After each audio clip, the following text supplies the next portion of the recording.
आम चुनाव के परिणाम आने अभी भले ही बाकी हों, लेकिन अभी से नए नए सियासी समीकरण बनने और बिगड़ने लगे हैं। एग्जिट पोल के आंकड़ों से उत्साहित एनडीए गठबंधन जहां पूरे बहुमत का दावा कर रहा है, वहीं कुछ सीटें कम रह जाने की स्थिति में भी गठबंधन के दरवाजे खुले रखे गए हैं।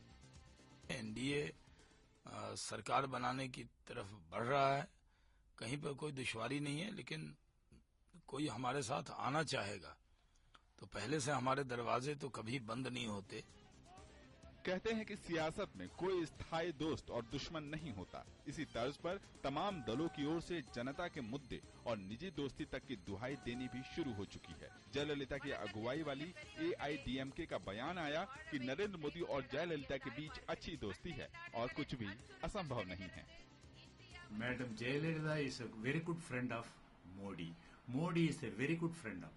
Modi has got the highest respect for Madam Jayalalitha. So both are acceptable with each other. वहीं कभी एनडीए के साथी रहे बीजेडी ने कहा कि ओडिशा के लोगों के मुद्दे को लेकर केंद्र के साथ अच्छे रिश्तों की मांग पार्टी के अंदर से उठ रही है, लेकिन नवीन पटनायक ही अंतिम फैसला लेंगे।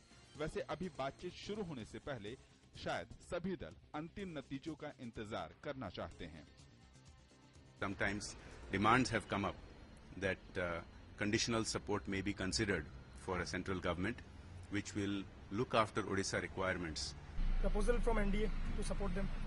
No talks at all. We've had no talks.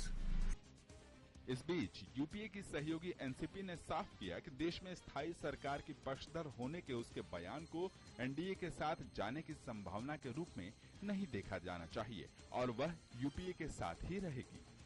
जो भी सरकार बने वो स्टेबल हो, 5 साल के लिए हो, क्योंकि देश के लिए वो जरूरी है, आवश्यक। लेकिन इसका ये हरगिज मतलब नहीं है कि हम एनडीए को समर्थन देने जा रहे हैं। उधर कांग्रेस का दावा है कि यूपीए की फिर से सत्ता में वापसी होगी। अगर गठबंधन बनाने की जरूरत पड़ती है तो कांग्रेस ही उसकी अगुवाई करेगी।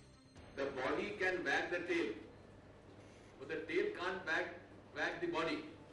So therefore, if any coalition government or secular front has to be, there is a possibility, then it has to be Congress-led government. वहीं वामपंथी दल अभी अपने पत्ते नहीं खोल रहे हैं और चुनाव परिणामों का इंतजार कर रहे हैं। खैर, ये तो राजनीतिक संभावनाओं की बातें हैं, लेकिन असली तस्वीर के लिए 16 मई तक इंतजार करना ही होगा। जनादेश डेस्क, डीडी न्यूज।